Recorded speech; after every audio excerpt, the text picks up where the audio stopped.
Thank you very much. आप लोग सब अब इस चैप्टर के समाप्ति की ओर चल रहे हैं। चैप्टर केमिकल काइनेटिक्स में आप लोग कल पढ़ रहे थे first order reaction. First order of reaction का रेट कांस्टेंट, वेलोसिटी कांस्टेंट का एक्सप्रेशन आपने प्राप्त किया था के बराबर 2.303 बाई टी इंटू 10 रेस log A by A minus X. A initial concentration A minus X in concentration of reactant after time T के यहाँ पर रेट कांस्टेंट है। तो ऐसा आप लोगों ने expression first order of reaction का प्राप्त किया था और उसके बाद उसके कुछ विशेषताओं को आप लोग देखे थे, half life period, units of first order of reaction, ये सब कल आप लोग किए थे। सबको क्रमशः याद भी करते जाना है। और आज फिर थोड़ा सा इस बात को जान लें कि जो फर्स्ट ऑर्डर ऑफ रिएक्शन है उसका एग्जाम्पल्स क्या हो सकता है। जैसे इसके पहले जीरोथ ऑर्डर ऑफ रिएक्शन का एग्जाम्पल्स में देखे थे, उसी प्रकार से फर्स्ट ऑर्डर ऑफ रिएक्शन का एग्जाम्पल क्या है। जैसे हाइड्रोजन पेरोक्साइड का dissociation into H2O and O2, यह फर्स्ट ऑर्डर ऑफ रिएक्शन का एग्जाम्पल है। ऐसे कुछ ऐसी भी प्रतिक्रियाएं होती हैं जो प्रथम कोटि की अभिक्रिया है लेकिन उसकी अनुक्ता एक नहीं, एक से अधिक होती है। वैसी प्रतिक्रियाओं को स्यूडो यूनिमॉलिक्यूलर रिएक्शन या pseudo first order of reaction भी कहा जाता है। तो सभी स्यूडो यूनिमॉलिक्यूलर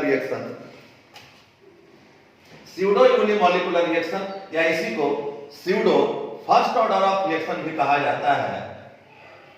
तो जितना भी pseudo first order of reaction है वो सब फर्स्ट ऑर्डर ऑफ रिएक्शन ही है। जैसे hydrolysis of ester, it is an example of first order of reaction and also it is pseudo first order of reaction. फिर से सुन लो, pseudo first order of reaction तो हिंदी में कहते हैं छद्म। छद्म माने छुपा हुआ, छद्म एक अनूप प्रतिक्रिया।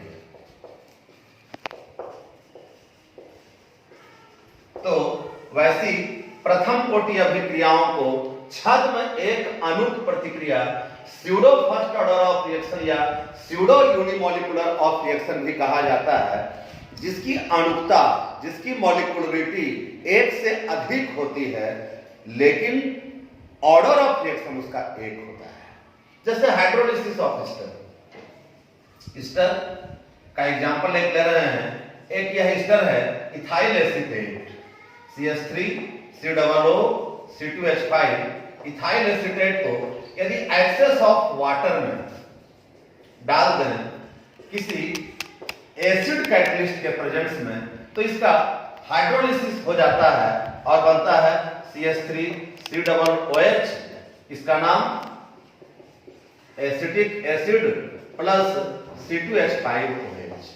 इसका नाम इथेनॉल या इथाइल अल्कोहल। तो इस तरह से देख रहे हैं कि इस रिएक्शन में इथाइल एसीटेट का एक और H2O का एक मोल इस बैलेंस केमिकल इक्वेशन में प्रेजेंट है, इसलिए इसकी मॉलिक्यूलरिटी 1 + 1 = 2 होगी। Molecularity of this reaction will be equal to 2, but molecularity 2 कैसे है? क्योंकि दोनों का एक है, कुल मिलाकर 2 अणु इसमें उपस्थित है इस बैलेंस केमिकल इक्वेशन में, इसलिए इसकी मॉलिक्यूलरिटी 2 है लेकिन इसका ऑर्डर ऑफ रिएक्शन 1 होता है। आप जानते हो order of reaction experimental finding है। ऑर्डर ऑफ रिएक्शन 1 होता है। यह कैसे? यह क्रिया विधि से स्पष्ट होता है, यह मैकेनिज्म से स्पष्ट होता है, यह एक्सपेरिमेंटल फाइंडिंग से यह देखा जाता है कि इस रिएक्शन में H2O जो एक्सेस अमाउंट में होते हैं उसके कॉन्सेंट्रेशन में कोई चेंज नहीं होता। जो एक्सेस अमाउंट में रिएक्टेंट होते हैं उसके कॉन्सेंट्रेशन में, उसके सांद्रण में कोई परिवर्तन नहीं होता। इसमें सिर्फ यह जो ईस्टर है इथाइल एसीटेट, इसी के एक मोल के सांद्रण में परिवर्तन होता है। इसलिए इसका वेग समीकरण लिखा जाता है वेग बराबर के वेलोसिटी कांस्टेंट, या ऐसे भी लिख सकते हैं वेग समानुपाती concentration of reactant CH3 COO C2H5 के ही एक मोल का कॉन्सेंट्रेशन चेंज होता है। यहाँ पर जो H2O एक्सेस अमाउंट में है उसका कॉन्सेंट्रेशन में कोई चेंज नहीं होता, तो ऐसे इसको लिख सकते हैं वेग समीकरण में concentration of H2O to the power 0, क्योंकि यहाँ पर H2O के कॉन्सेंट्रेशन में कोई परिवर्तन नहीं होता। और ऐसे भी लिख सकते हैं, इधर ध्यान देना, इसको ऐसे भी लिख सकते हैं वेग समानुपाती के जगह पर एक वेग स्थिरांक ले लें के, तो k into concentration of CH3 COO C2H5 to the power 1 और समथिंग टू द पावर 0 बराबर होता है 1।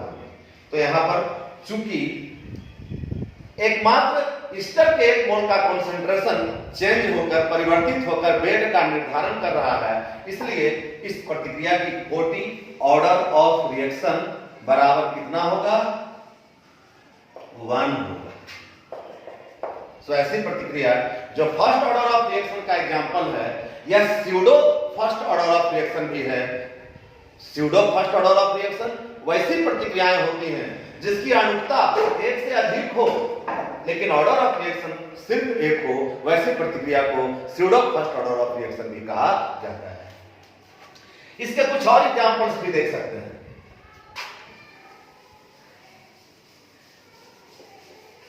जैसे इन्वर्सन ऑफ केन शुगर भी फर्स्ट ऑर्डर ऑफ रिएक्शन का एग्जांपल है।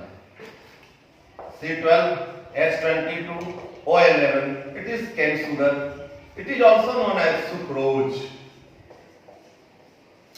जब सुक्रोज को एक्सेस अमाउंट ऑफ वाटर में डाल देते हैं इन एक्सेस अमाउंट, तो यह इन्वर्टेज नामक एक एंजाइम के प्रेजेंस में डिसोसिएट हो जाता है ग्लूकोज और फ्रक्टोज। ग्लूकोज और फ्रक्टोज दोनों का मॉलिक्यूलर फार्मूला तो सेम होता है, आगे पढ़िएगा ऑर्गेनिक केमिस्ट्री में ये दोनों एक दूसरे का आइसोमर है। दोनों का मॉलिक्यूलर फार्मूला सेम होता है बट स्ट्रक्चरल फार्मूला डिफरेंट होता है। तो यहां पर देख रहे हैं कि यह जो सुक्रोज है, इस सुक्रोज को एक्सेस अमाउंट ऑफ वाटर में जब डाला जाता है तो इन्वर्टेज नामक एंजाइम के प्रेजेंस में इसका इन्वर्सन हो जाता है ग्लूकोज और फ्रक्टोज में। इस रिएक्शन में केन शुगर और H2O दोनों के एक एक अणु है इस बैलेंस केमिकल इक्वेशन में। तो इस रिएक्शन का भी मॉलिक्यूलरिटी 2 होगा, लेकिन मैकेनिज्म के आधार पर इसका वेग समीकरण इस प्रकार से हो सकता है। इसका वेग समीकरण हो जाएगा C12H22O11 टू द पावर 1। चूंकि H2O का कॉन्सेंट्रेशन यहां भी चेंज नहीं करता क्योंकि यह एक्सेस अमाउंट में होता है, और जो एक्सेस अमाउंट में होता है उसके कॉन्सेंट्रेशन में किसी परिवर्तन का होना माना नहीं जाता। इसलिए यहां पर H2O concentration of H2O to the power 0 होगा। सो वेग को इस प्रकार से अब लिख सकते हैं यहां पर K into concentration of C12H22 into O11 to the power 1 और something to the power 0 बराबर 1। तो यहां पर भी ऑर्डर ऑफ रिएक्शन कितना है 1 है। यह भी स्यूडो यूनिमोलिकुलर रिएक्शन का उदाहरण है, यह भी pseudo first order of reaction का उदाहरण है। इसको भी याद रखना है, परीक्षाओं में इसके बारे में भी पूछा जाता है। कभी कभी कुछ रिएक्शन दे दिया रहता है और बताना रहता है यह किस ऑर्डर ऑफ रिएक्शन का उदाहरण है, या फर्स्ट ऑर्डर ऑफ रिएक्शन क्या है, स्यूडो यूनिमोलिकुलर ऑफ रिएक्शन किसे कहते हैं। तो ऐसी बातों को ध्यान से रखना है कि प्रथम कोटि की अभिक्रिया ही होती है pseudo first order of reaction भी, परंतु उसकी अनुक्ता एक से अधिक होनी चाहिए। थोड़ी बात इसमें कुछ और हम लोगों को पढ़ना रह गया है। अब हम लोग एकदम इस चैप्टर के अंत में चल रहे हैं। पहले हम लोग पढ़ रहे थे कि कोई प्रतिक्रिया जब होती है तो प्रतिक्रिया कैसे होती है, प्रतिकारक अणुओं के बीच टक्कर होने के कारण कुछ प्रतिक्रियाएं होती हैं। कॉलिजन थ्योरी, थोड़ा अब हम लोग देखें कॉन्सेप्ट ऑफ कॉलिजन थ्योरी पर फोकस करें। कंसेप्ट ऑफ कॉलिजन थ्योरी, टक्कर सिद्धांत की अवधारणा है। पढ़ चुके हैं कि रासायनिक प्रतिक्रियाओं में भाग लेने वाले प्रतिकारक अणुओं के बीच टक्कर होने के कारण प्रतिक्रिया होती है, और अणुओं के बीच जब टक्कर होता है तो उनकी गतिज ऊर्जा कुछ बढ़ जाती है। इन टक्कर के कारण ही प्रतिक्रिया में जो प्रतिक्रिया मिश्रण है उसके प्रति ml आयतन में प्रति सेकंड अणुओं के बीच होने वाले टक्कर को ही टक्कर कंपनावृत्ति भी कहा जाता है। यानी प्रतिक्रिया का वेग टक्करों की संख्याओं का सीधा समानुपाती होता है। लेकिन ऐसे इस थ्योरी को मुख्य रूप से दो साइंटिस्ट मैक्स ट्रॉज एवं विलियम लेविस ने प्रपोज किया था। मैक्स ट्रॉज और विलियम लेविस नाम के दो साइंटिस्ट ने टक्कर सिद्धांत की अवधारणाओं को देने का श्रेय प्राप्त किया, जिसमें मुख्य रूप से इतनी ही बात बताई गई कि प्रतिक्रिया में भाग लेने वाले अणुओं के बीच टक्कर होने के फलस्वरूप प्रतिक्रियाएं होती हैं। लेकिन पढ़ चुके हो पहले प्रीवियस लेक्चर्स में कि इस टक्कर में भाग लेने वाले सभी अणु प्रतिक्रिया के लिए जवाबदेह नहीं होते। टक्कर के फलस्वरूप अणु जब कुछ ऐसी पर्याप्त ऊर्जा को प्राप्त कर लेते हैं कि उनके टक्कर होने पर प्रतिक्रियाएं हो जाती हैं, तो ऐसे सक्षम टक्कर को प्रभावकारी टक्कर कहा जाता है। और इन प्रभावकारी टक्करों के कारण ही अणु सामान्य अवस्था से सक्रिय अवस्था में आ जाता है। लेकिन अणुओं को प्रभावकारी टक्कर में आने के लिए जितनी ऊर्जा की आवश्यकता होती है उस ऊर्जा को देहली ऊर्जा कहा जाता है, थ्रेशहोल्ड एनर्जी कहा जाता है। अगले लेक्चर में इन बातों की भी कुछ चर्चा किए हैं।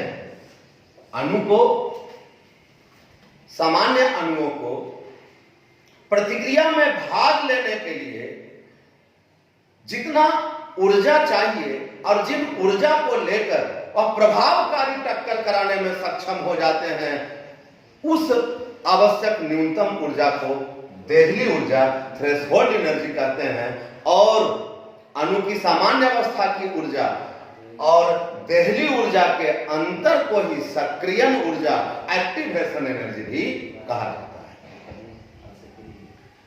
इस प्रकार से यदि दो अणुओं के बीच टक्कर होना है, बाइमॉलिक्यूलर कोलिजन होना है, तो उसका बाइमॉलिक्यूलर कोलिजन होने पर उन प्रतिक्रियाओं का वेग स्थिरांक क्या होगा, इसकी कुछ चर्चा थोड़ी सी देखें।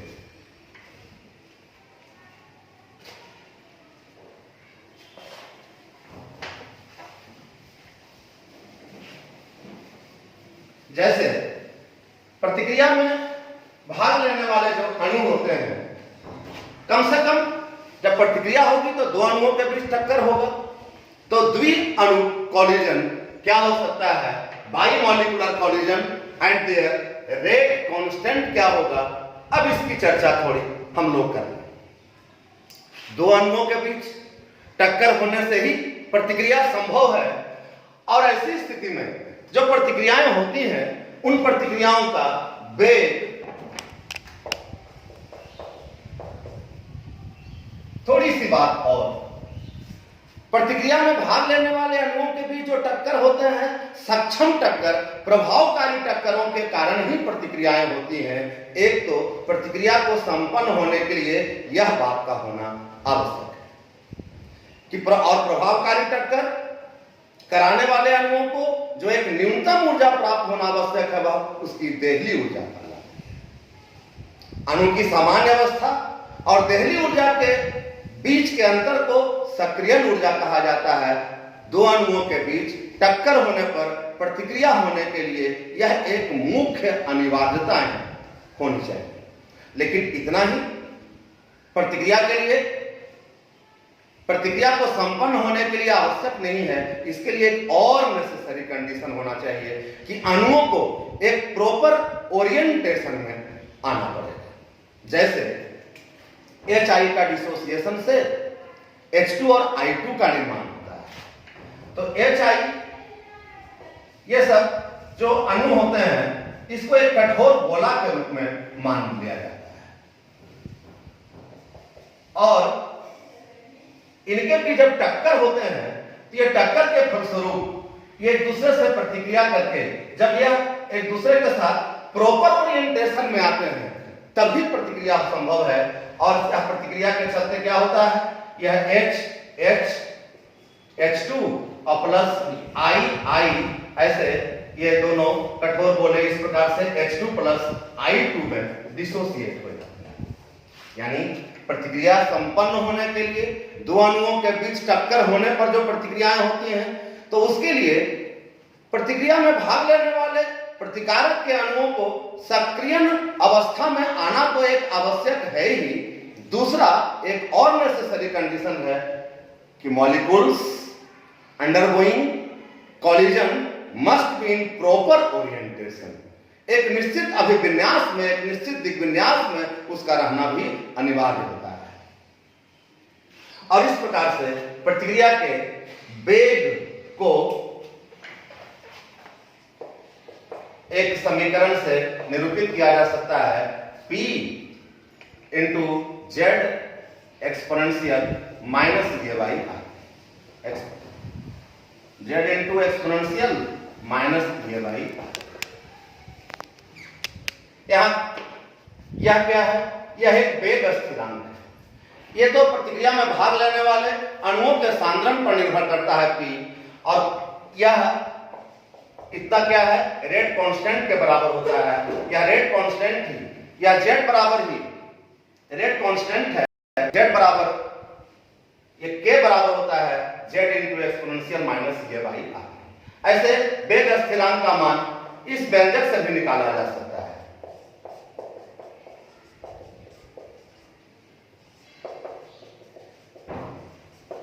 और इसको सॉल्व करके ऐसा लिख सकते हैं 4 into sigma square into under root pi R T by M into exponential minus E by R. और इसको सॉल्व करके लिख सकते हैं Z into exponential minus E by R. यहां जेड क्या है, जेड जिसको कंपना टक्कर कंपनावृत्ति भी कहा जाता है। प्रतिक्रिया मिश्रण के प्रति ml आयतन में प्रति सेकंड होने वाले टक्करों की संख्या को ही टक्कर कंपनावृत्ति कहा जाता है। टक्कर कंपनावृत्ति को जेड से सूचित करते हैं, और यह जेड बराबर होता है 4 sigma square into under root pi R T बटा एम, पाई आर टी बटा एम, जहां पर सिग्मा क्या है, यह सिग्मा मॉलिक्यूलर डायमीटर है, अणुओं का व्यास, जो अणु टक्कर में भाग लेकर प्रतिक्रिया कराने में सक्षम है, यह सिग्मा उसका मॉलिक्यूलर डायमीटर है। यह जो m है, यह m molecular mass, pi R T by M का यह जो कैपिटल M है, यह क्या है, आणविक द्रव्यमान, मॉलिक्यूलर मास है। और z को जानते हैं, यह क्या है, कॉलिजन फ्रीक्वेंसी है, टक्कर कंपनावृत्ति है। तो इस तरह से इस चैप्टर का केमिकल काइनेटिक्स की लगभग सभी बातें जो थ्योरेटिकल कंसेप्ट के रूप में आवश्यक है आप लोगों के लिए, ये सारी बातें आज तक अभी तक कंप्लीट हो चुका है। अब इसका हम लोग को कुछ एक्सरसाइज कराना है, कुछ एग्जाम्पल करना है, आप लोगों को अब घर पर सभी क्वेश्चन का प्रैक्टिस करना है, लेकिन वह सब आप लोग को कल से कराएंगे। आज इस चैप्टर को फाइनली कंक्लूड कर रहे हैं एट ए ग्लांस। ध्यान देना, यह केमिकल काइनेटिक्स का लेक्चर नंबर 6 यहां पर यह चैप्टर का थ्योरेटिकल पॉइंट सभी कंप्लीट हो रहा है। लेकिन अब लास्टली हम लोग अब इस चैप्टर को कंक्लूड कर रहे हैं। इसमें हम लोग क्या पढ़े कि प्रतिक्रिया का रासायनिक गतिकी क्या है, केमिकल काइनेटिक्स क्या है, रासायनिक गतिकी के आधार पर प्रतिक्रियाएं दो प्रकार की हैं, गति के आधार पर, वेग के आधार पर, स्लो रिएक्शन, फास्ट रिएक्शन और मॉडरेट रिएक्शन। मॉडरेट रिएक्शन के वेग का अध्ययन किया जाता है और इन्हीं ऐसे रिएक्शन की ही चर्चा हम लोगों को इस चैप्टर में अभी तक हम लोग कर रहे हैं। इसके बाद पढ़े थे कि कोई भी प्रतिक्रिया का रेट क्या होता है, रेट ऑफ रिएक्शन क्या होता है, इसको रिप्रेजेंट करने के लिए लॉ ऑफ मास सेक्शन पढ़े। फिर इसमें पढ़े रेट लॉ क्या है, रेट इक्वेशन क्या है, इस सब के बारे में अब तक हम लोग पढ़ चुके हैं। इसके बाद हम लोग पढ़े थे कि प्रतिक्रिया के वेग को प्रभावित करने वाले बहुत सारे कारक हैं। टेम्परेचर है, कॉन्सेंट्रेशन है, एक्टिवेशन एनर्जी है, इफेक्ट ऑफ कैटलिस्ट है, फिजिकल नेचर ऑफ रिएक्टेंट्स होते हैं। ये सभी विभिन्न प्रकार के कारक प्रतिक्रिया के वेग को प्रभावित करने वाले होते हैं। आर्हेनियस इक्वेशन में भी ताप के प्रभाव, ताप का प्रतिक्रिया के वेग पर क्या प्रभाव पड़ता है, इसके लिए उसको आर्हेनियस ने अपने समीकरण से अच्छी तरह समझाया। उसकी भी डिटेल चर्चा हम लोग कर चुके हैं। फिर पढ़े हैं molecularity of reaction, order of reaction, दोनों में डिफरेंस क्या है। उसके बाद जीरोथ ऑर्डर ऑफ रिएक्शन, उसका वेलोसिटी कांस्टेंट, उसके सारे कैरेक्टरिस्टिक्स, उसके एग्जांपल्स को पढ़ने के बाद फिर हम लोग पढ़े फर्स्ट ऑर्डर ऑफ रिएक्शन क्या है, उसके एग्जांपल्स क्या हैं, स्यूडो यूनिमोलिकुलर ऑफ रिएक्शन क्या है, फर्स्ट ऑर्डर ऑफ रिएक्शन का रेट कांस्टेंट और उसकी विशेषताओं को पढ़ चुके हो। ऐसी सारी बातों के पढ़ने के बाद concept of collision theory, bimolecular reaction and its rate constant, इसके बारे में कुछ जानकारी अभी तक हम लोगों ने की है। इस पर आधारित सभी तरह के ऑब्जेक्टिव क्वेश्चंस, न्यूमेरिकल क्वेश्चंस सब आप लोगों को सॉल्व करना चाहिए। आप लोग अपने किताब से एक्सरसाइज करना स्टार्ट कर दीजिएगा और मैं कल आप लोगों को फिर से इस चैप्टर के कुछ ऑब्जेक्टिव्स, कुछ न्यूमेरिकल्स, ऐसे क्वेश्चन को लेकर उपस्थित होऊंगा जिसमें इन सभी का आपको एक्सरसाइज करना है और आपको जो समस्या होती है उसको फिर आप लोग चाहें तो पूछ भी सकते हैं। एक बात और आप लोगों को चाह रहे थे कि एक कट पॉइंट दे दें। कभी कभी ऑब्जेक्टिव टाइप ऑफ क्वेश्चन होता है, फर्स्ट ऑर्डर ऑफ रिएक्शन का के रेट कांस्टेंट का यूनिट क्या होगा, जीरोथ ऑर्डर ऑफ रिएक्शन के रेट कांस्टेंट का यूनिट क्या होगा, second order third order reaction के रेट कांस्टेंट का यूनिट क्या होगा। तो units of order of reaction निकालने का एक ट्रिक पॉइंट आप लोग को बता रहे हैं। आप इसको जल्दी से समझ ले सकते हैं और कोई भी रिएक्शन का वेलोसिटी कांस्टेंट निकालने का जरूरत फिर नहीं रह जाएगा, आप तुरंत उसको निकाल सकते हैं।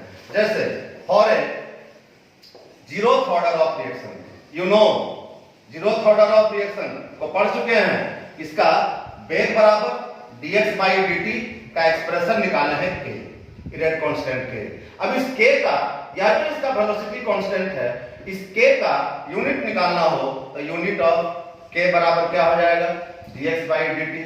माने x तो कंसंट्रेशन है तो ये कंसंट्रेशन का यूनिट होता है मोल प्रति लीटर और dt टाइम है तो ये हो गया टाइम, माने इसको लिख सकते हैं mole litre inverse time inverse. इसी ढंग से और एक first order of reaction, first order of reaction का एक्सप्रेशन आप लोग प्राप्त किए हैं। k बराबर होता है 1/t इंटू लॉग a बटा a माइनस x। तो इसका यूनिट क्या हो जाएगा, फर्स्ट ऑर्डर ऑफ रिएक्शन के वेलोसिटी कांस्टेंट का 1 time into a initial concentration of the reactant, इसका यूनिट मोल प्रति litre, final concentration after time t, इसका कंसंट्रेशन का यूनिट भी मोल प्रति लीटर कट जाएगा तो बचेगा 1 टाइम माने टाइम इनवर्स यानी सेकंड इनवर्स और मिनट इनवर्स और आवर इनवर्स। इसी प्रकार से यदि सेकंड ऑर्डर ऑफ रिएक्शन का आपको यूनिट निकालना हो तो आप उसको निकाल सकते हैं। सेकंड ऑर्डर ऑफ रिएक्शन के लिए ये तो व्यंजक से सीधे निकाल दिए हैं, इसको दूसरे तरह से भी निकाल सकते थे, सीधे सीधे भी निकाल सकते थे। जैसे सेकंड ऑर्डर ऑफ रिएक्शन के लिए देख लीजिए, इसका वेग समीकरण क्या हो जाएगा, इतना बराबर k इनटू concentration of c to the power 2 होगा।